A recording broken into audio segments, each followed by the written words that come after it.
وذكر فإن الذكرى تنفع المؤمنين.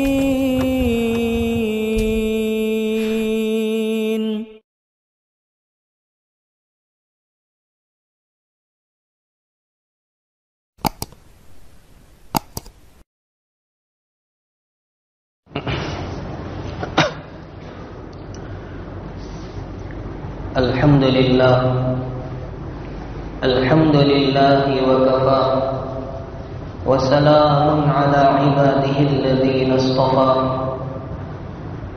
أما بعد فأعوذ بالله من الشيطان الرجيم. بسم الله الرحمن الرحيم. وما أرسلناك إلا رحمة للعالمين. صدق الله العظيم. بلغ العلا بكماله كشف الدجى بجماله حسنت جميع خصاله صلوا عليه وآله. اللهم صل على سيدنا ومولانا محمد وبارك وسلم. قابل احترام بزرگوں اور دوستوں، اس وقت ہر ایک کی زبان پر جناب رسول اکرم شافع محشر ساقی کوثر صلی اللہ تعالی علیہ وسلم ہی کا ذکر مبارک جاری ہے. اللہ تعالی مرتے دم تک جاری رکھے اور اسی پر جینا مرنا نصیب فرمائے. میں حیران ہوں کہ آپ کے سامنے نبی پاک صلی اللہ علیہ وسلم کی سیرت مبارکہ کا کون سا ورق پیش کروں. آپ کی ولادت کی داستان سناؤں یا وفات کی المناک خبر سناؤں یا آپ کے جوہر شجاعت کو بیان کروں یا آپ کی وصف سخاوت کو بیان کروں یا غزوات میں آپ کے کردار کو بیان کروں یا عام لوگوں کے ساتھ آپ کے سلوک کو بیان کروں. غرض میرے نبی کی زندگی کا ہر صفحہ روشن ہے، منور ہے، تابناک ہے. حق تعالیٰ نے اپنے کلام مقدس میں جناب رسول اکرم صلی اللہ علیہ وسلم کی نہ صرف شان و عظمت کو بیان کیا بلکہ آپ کی محبت کو عین ایمان قرار دیا. آپ کی انتہائی تعظیم و توقیر بجا لانے کا امت کو حکم دیا ہے اور صحابہ کرام نے اسی پر کما حقہ عمل کر کے دکھایا. کاش اس کا کچھ حصہ ہمیں بھی نصیب ہو جائے. میں آپ کے سامنے نبی کریم صلی اللہ علیہ وسلم سے عشق و محبت کے متعلق کچھ ایسی باتیں پیش کروں گا جو شعراء نے پیش کی. جناب رسول اکرم صلی اللہ علیہ وسلم کی 63 سالہ زندگی میں سے 53 سالہ زندگی مکی زندگی ہے، 10 سالہ زندگی مدنی زندگی ہے. جو حضرات نبوت ملنے سے پہلے تک آپ کو صادق اور امین کے لقب سے یاد کرتے تھے، لیکن نبوت ملنے کے بعد دعوت کا کام شروع ہونے کے بعد وہی آپ کے مخالف بن گئے اور کہیں آپ پر شاعر کا، کہیں شاعر کا، کبھی مجنون اور دیوانہ ہونے تک کا بھی الزام لگا دیا. امام ابن سیرین رحمت اللہ علیہ نقل کرتے ہیں کہ مشرکین میں سے 3 حضرات تھے جنہوں نے اشعار کے ذریعے نبی کریم صلی اللہ تعالی علیہ وسلم کی ہجو اور مذمت بیان کی. مہاجرین صحابہ نے جناب رسول پاک صلی اللہ تعالی علیہ وسلم کی بارگاہ میں عرض کیا، حضور آپ حکم دیجئے حضرت علی کو وہ ان کو جواب دے اشعار ہی کے ذریعے۔ آقا نے ارشاد فرمایا علی اس کام کے لیے مناسب نہیں ہے۔ اللہ تعالی کے نبی کی ایک قوم نے جب طاقت و قوت سے اور اپنی جان سے اور اسلحے کے ذریعے مدد کی ہے تو بہت ممکن ہے ایک قوم اپنے نبی کی مدد کرے گی زبان کے ذریعے۔ انصار مدینہ یہ سن کر سمجھ گئے، عرض کیا حضور آپ شاید یہ چاہتے ہیں کہ ہم میں سے کوئی آدمی تیار ہو جائے۔ نبی علیہ السلام کے منشے کو سمجھ لیا۔ حضرت حسان ابن ثابت رضی اللہ تعالی عنہ کے پاس انصار مدینہ کی ایک جماعت پہنچی اور انہیں اس کام کے لیے تیار کیا۔ وہ خوش نبی کریم صلی اللہ علیہ وسلم کی خدمت میں آتے ہیں اور عرض کرتے ہیں پیارے آقا میں آپ کے بارے میں جو کچھ کہوں گا میں اس کے بدلے صنعا اور بصرہ کے درمیان کی جائیداد کو نہیں چاہتا ہوں، یعنی میں جو کہنے جا رہا ہوں وہ اخلاص کے ساتھ ہوگا، اللہ اور اس کے رسول کی رضا و رغبت اور خوشنودی حاصل کرنے کے لیے ہوگا۔ پھر حضرت حسان عرض کرتے ہیں کہ میں قریش کے احوال سے واقف نہیں ہوں، آقا فرماتے ابو بکر سے پوچھ لو وہ تمہیں بتا دیں گے، وہ اس لیے کہ کہیں ایسا نہ ہو چونکہ حضور کا تعلق بھی قریش ہی سے ہے تو برائی بیان کرنے میں نبی پاک صلی اللہ علیہ وسلم کی اور آپ کے خاندان کی برائی سرزد نہ ہو جائے۔ اس کے بعد حسان بن ثابت جب اشعار کے میدان میں تشریف لاتے ہیں آقا صلی اللہ علیہ وسلم اپنے منبر پر انہیں کھڑا کر کے فرماتے تم مشرکین کی مذمت کرو جبرائیل تمہارے ساتھ موجود ہے۔ یہ بخاری شریف کی روایت ہے۔ یہی وہ شاعر ہے جنہوں نے نبی کریم صلی اللہ علیہ وسلم کا نقشہ کچھ اس طرح بیان کیا، احسن منك لم تر قط عيني اجمل منك لم تلد النساء خلقت مبرئا من كل عيب كأنك قد خلقت كما تشاء، کہ میری آنکھوں نے کبھی آپ سے زیادہ حسین کسی کو نہیں دیکھا اور آپ سے زیادہ خوبصورت کسی ماں نے کسی کو جنم نہیں دیا۔ یہ ایسے عجیب و غریب اشعار ہیں۔ میں نبی پاک علیہ السلام کے اگر جمال اور حسن کو آپ کے سامنے بیان کرنا شروع کروں تو وقت یہیں ختم ہو جائے گا۔ سن ہجری 9 میں بنی تمیم کا ایک وفد نبی پاک علیہ السلام کے پاس آ گیا اور آ کر اعلان کرنے لگا آ جاؤ، خطابت اور اشعار کے ذریعے ہم مقابلہ کرتے ہیں۔ وہ اپنے افراد کو لے کر آئے تھے، ان کا وہ خطیب جن پر انہیں ناز تھا اطارد بن حاجب نے کھڑے رہ کر تقریر پیش کی۔ جب وہ اپنی تقریر سے فارغ ہوئے نبی کریم صلی اللہ علیہ وسلم نے اپنے خطیب کو حکم دیا، وہ تھے ثابت بن قیس بن شماس رضی اللہ تعالیٰ عنہ، اور انہوں نے ایسی شاندار فصیح و بلیغ تقریر کی کہ وہ لوگ حیران رہ گئے۔ اور جب ان کا شاعر زبرقان بن بدر اشعار کو پیش کرتا ہے تو نبی پاک صلی اللہ علیہ وسلم جواب دینے کے لیے حسان بن ثابت کو کھڑا کرتے ہیں، اور جب اشعار سے فارغ ہوتے ہیں تو وہ حضرات کہنے پر مجبور ہو جاتے ہیں حضور آپ کا خطیب ہمارے خطیب سے بڑھ کر اور آپ کا شاعر ہمارے شاعر سے بڑھ کر ہے، وہ سب کے سب داخل اسلام ہو جاتے ہیں۔ اسی طرح نبی کریم صلی اللہ علیہ وسلم کے شعراء میں ایک نام کعب بن مالک رضی اللہ تعالی عنہ کا یہ تو ان 3 لوگوں میں سے تھے جو تبوک میں پیچھے رہ گئے تھے، لیکن اللہ تعالیٰ نے ان کو اشعار میں ایسی قوت دی تھی کہ علماء نے لکھا ہے کہ ان کی شاعری میں وہ تاثیر تھی جو تلوار سے تیز اور تیروں سے زیادہ سخت اور مضبوط ہوا کرتی تھی۔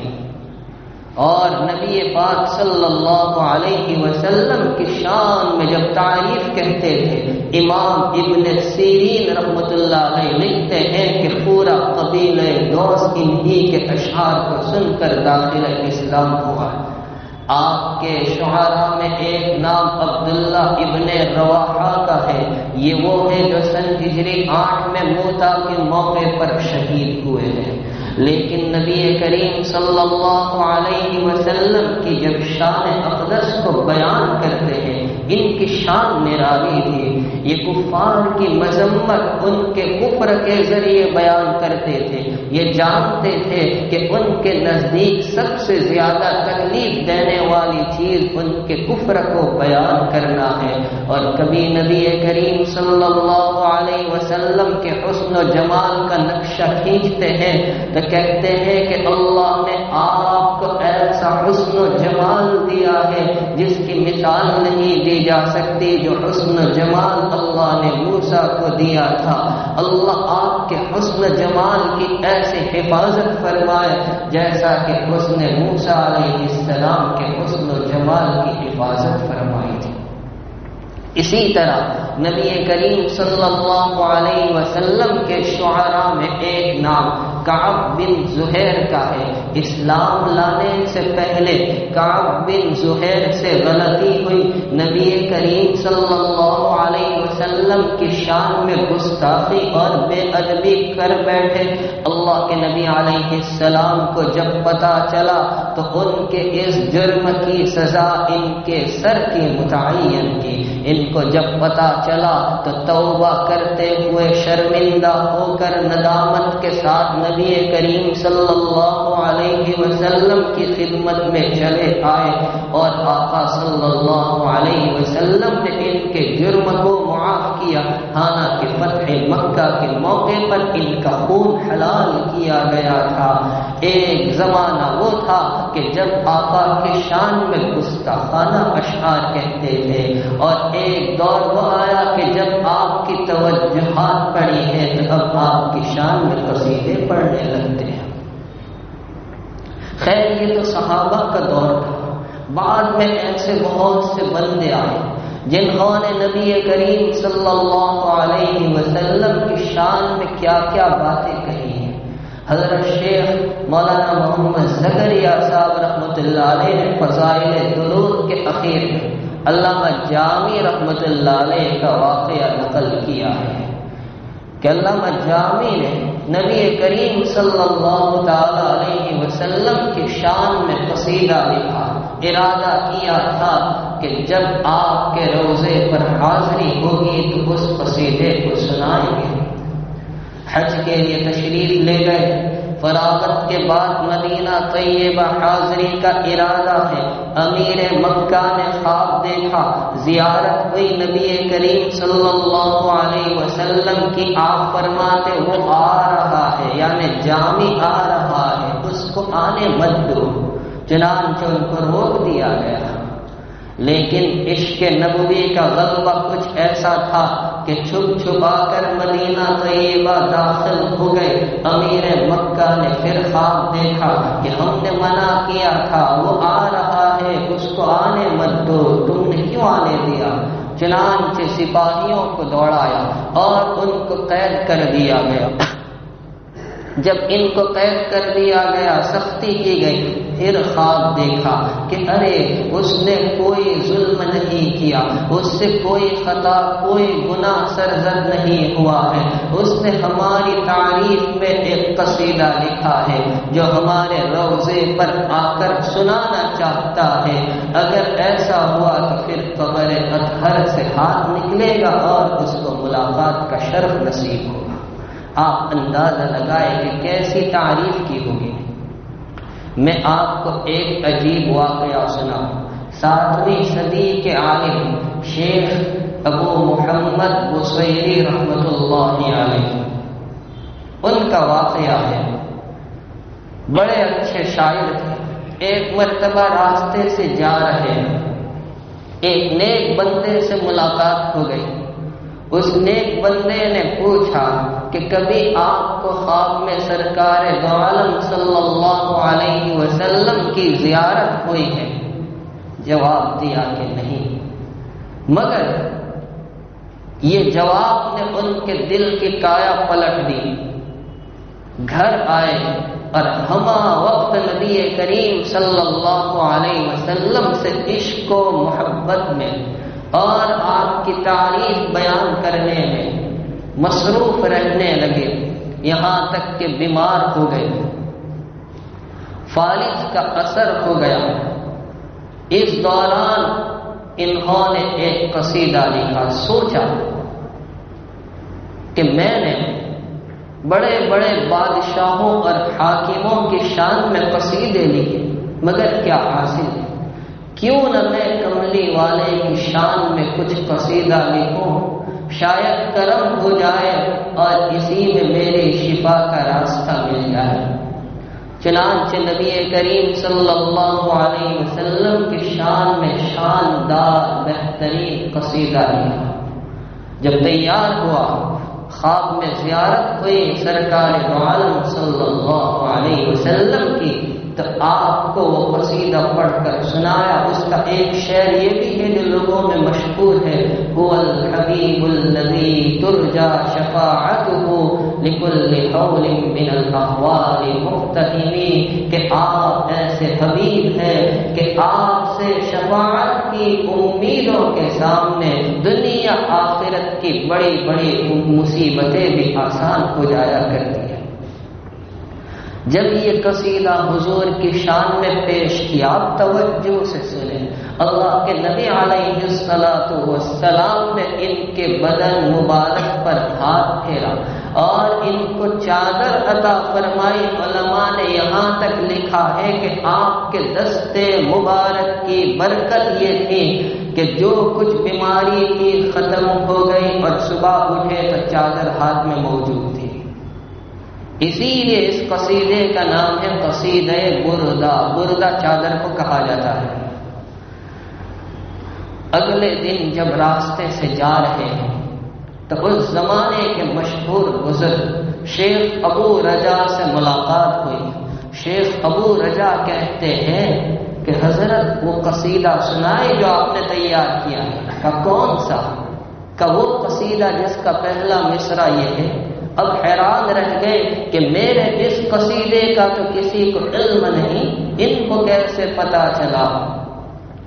کہا کہ جس مجلس میں آپ سنا رہے تھے نبی علیہ السلام کو یہ قصیدہ، میں بھی موجود تھا۔ یہ ہے جناب رسول اللہ صلی اللہ علیہ وسلم سے عشق۔ اور امیر خسرو کا نام کس نے نہیں سنا؟ ہندوستان کے مشہور شاعر جناب رسول اللہ صلی اللہ علیہ وسلم کی شان میں رباعی لکھتے ہیں، رباعی جس میں 4 مصرے ہوا کرتے ہیں، اور لکھنے کے بعد اپنے پیر و مرشد خواجہ نظام الدین اولیاء رحمۃ اللہ علیہ کی خدمت میں پیش کی۔ خواجہ صاحب نے دیکھا، فرما خسرو لکھی تو خوب ہے مگر سعدی کے رباعی کا کوئی جواب نہیں۔ خسرو لکھی تو خوب ہے مگر سعدی کی رباعی کا کوئی جواب نہیں۔ امیر خسرو گئے، پھر محنت کی اور ایک رباعی تیار کی، پھر پیش کیا اپنے پیر و مرشد کے سامنے۔ کہا لکھی تو خوب ہے مگر سعدی کی رباعی کا کوئی جواب نہیں۔ بار بار ایسا ہوا کہ جب کبھی لکھتے ہیں اور اپنے شیخ کے سامنے پیش کرتے ہیں، ان کا جواب ایک ہی ہوتا ہے، لکھی تو خوب ہے مگر سعدی کی رباعی کا کوئی جواب نہیں۔ پوچھا حضرت بات کیا ہے؟ کہ رات کے وقت آ جانا، بتاؤں گا۔ چنانچہ امیر خسرو پہنچے رات کے وقت۔ شیخ اپنے معاملات میں اوراق و وظائف میں مشغول تھے۔ فارغ ہونے کے بعد امیر خسرو پر ایک توجہ لائی۔ اب امیر خسرو دیکھتے ہیں کہ دونوں جہان کے سردار محمد عربی صلی اللہ علیہ وسلم کی محفل سجی ہے، اور آقا سعدی سے فرماتے پڑھو۔ شیخ سعدی پڑھتے بلغ العلا بکمالہ کشف الدجا بجمالہ حسنت جمیع خصالہ صلو علیہ وآلہ۔ آپ فرماتے سعدی پھر پڑھو۔ سعدی پھر پڑھنے لگتے ہیں، ہر کوئی جھوم رہا ہے، وہ فارغ ہوتے ہیں۔ آقا فرماتے پھر پڑھو۔ سعدی پھر پڑھتے ہیں، وہ فارغ ہوتے ہیں۔ آپ فرماتے پھر پڑھو۔ بات اصل کیا ہے کہ شیخ سعدی جس زمانے میں رباعی لکھ رہے تھے، 3 مصرے تیار کر لیے، 3 مصرے۔ بلغ العلا بکمالہ کشف الدجا بجمالہ حسنت جمیع خصالہ۔ 3 تو تیار ہو گئے، مگر چوتھا مصرع کیا ہو سمجھ میں نہیں آ رہا تھا۔ پریشان تھے کہ کیا تیار کروں جو اس کے بالکل موضوع ہو، مناسب ہو۔ اسی حالت میں نیند آ گئی، غنودگی چھا گئی۔ جناب رسول اللہ صلی اللہ علیہ وسلم کی زیارت سے مشرف ہوئے۔ آپ فرماتے سعدی کہو، کہتے کیوں نہیں صلو علیہ وآلہ۔ معلوم کا چوتھا مصرع خود نبی کریم صلی اللہ علیہ وسلم کا القا کیا ہوا ہے۔ اب اندازہ لگائے، اب تو امیر خسرو بھی کہنے لگے ہاں میں نے لکھی تو خوب ہے، مگر سعدی کی رباعی کا کوئی جواب نہیں۔ اور جگر مراد آبادی کے نام سے کون نہ واقف ہوگا، ہندوستان کا مشہور شاعر، مگر بہت پینے والا تھا، شرابی تھا۔ اجمیر شریف میں مشاعرہ ہو رہا تھا، نعتیہ مشاعرہ۔ لوگوں نے کہا کہ اس نعتیہ مشاعرے میں اگر جگر شریک نہ ہو تو مزہ ہی کیا ہو۔ ان کو تیار کیا جائے، ان کو دعوت پیش کی گئی، مگر انہوں نے کہا توبہ توبہ، میں شرابی آدمی ہوں، فاسق ہوں، فاجر ہوں، اور کہاں شان اقدس میں کچھ بات کہوں۔ وہ تیار نہیں ہوئے، ان کو تیار کیا گیا، مختلف لوگوں نے تیار کیا، نہیں مانے۔ اخیر میں اصغر گونڈوی نے ان کو حکم دیا کہ آپ کو آنا ہوگا، ان کے حکم کو قبول کر دیا۔ جگر صاحب نے شراب کی بوتل کو چھپا دی اور خادموں سے کہہ دیا کہ خبردار کوئی شراب کا نام بھی نہ لے۔ شرابی آدمی ہے، خواہش مچلتی ہے، دوڑتے بوتل کی جانب، پھر رک جاتے نہیں۔ حضور کی شان میں مجھے کہنا ہے، اس منہ کے ساتھ میں کملی والے کی شان میں کیا کہوں۔ کئی دنوں سے انہوں نے شراب نہیں پی تھی اور سوچا کہ یہ اچھا موقع ہے، شاید مجھے توبہ کا موقع مل جائے اور کملی والے کا مجھ پر کرم ہو جائے، میری زندگی میں انقلاب آ جائے۔ رات دن کی محنت کرتے مگر ابھی تک ایک مطلع بھی تیار نہیں ہوا۔ کئی دنوں کی محنت کے بعد ایک مطلع تیار ہوا۔ کئی دنوں سے شراب نہیں پی تھی، اب تو دل بھی روشن ہو رہا تھا، اور جب ایک مطلع تیار ہوا پھر تو یوں سمجھو بارش ہونے لگی اور پورا قصیدہ تیار کیا۔ دوسری جانب اجمیر شریف میں جہاں یہ مشاعرہ ہو رہا تھا، وہاں کچھ مخالفین بھی زور پر تھے کہ ایک شرابی سے نعتیہ کلام پڑھوایا جائے گا۔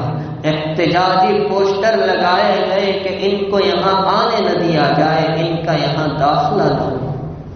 منتظمین نے بڑی چالاکی سے ان کے آنے کی کسی کو خبر نہیں دی، چپ چاپ ان کو ایک جگہ ٹھہرایا۔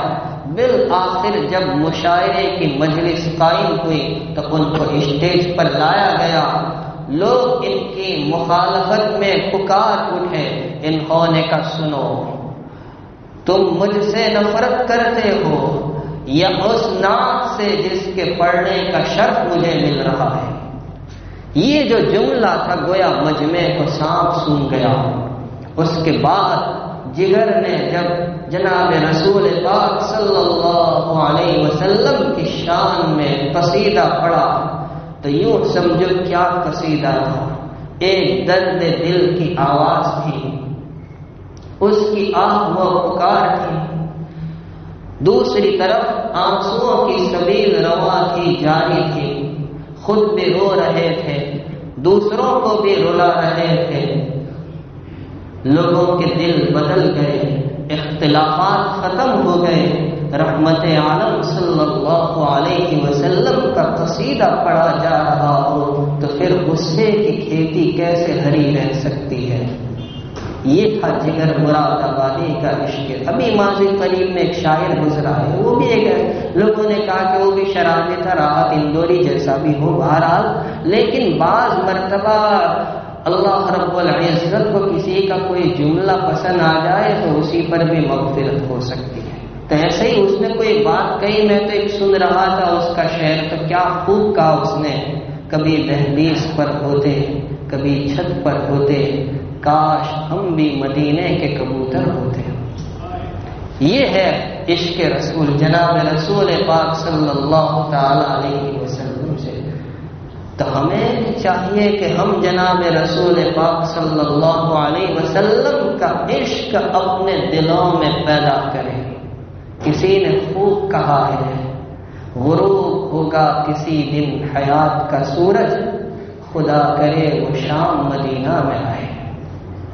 میں ایک بات اخیر میں کہوں گا، آج دنیا کے مختلف علاقوں میں سرور عالم صلی اللہ علیہ وسلم کی توہین اور گستاخی کی جا رہی ہے.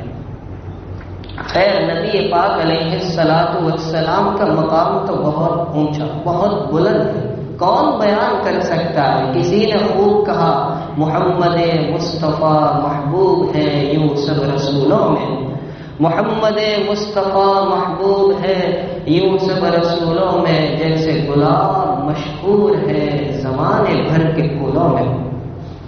تو نبی پاک علیہ الصلوۃ والسلام کا مقام تو بہت اونچا ہے. اب دو چیزیں سمجھیں، ایک ہے سورت صاد کے ساتھ، ایک ہے سورت سین کے ساتھ.